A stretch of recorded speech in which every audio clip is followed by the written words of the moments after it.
Hello everybody, welcome back to my YouTube channel. So guys, in this video I'm gonna be showing you how to get new emojis on any Android phone, or how to get missing emojis on any Android phone. So guys, here are the emojis you can see here. Guys, here are my emojis on Android phone.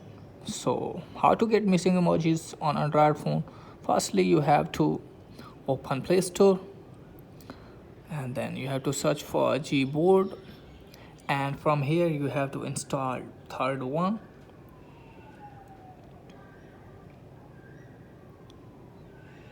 You can see here it's installing right now.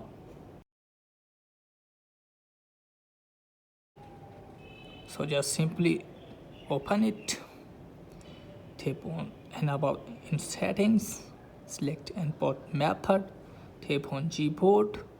So turn now from here, just simply select languages and add keyboard, tap on done and close this page, and then let me show you in a keyboard. So guys, here you can see guys, here are the new emojis.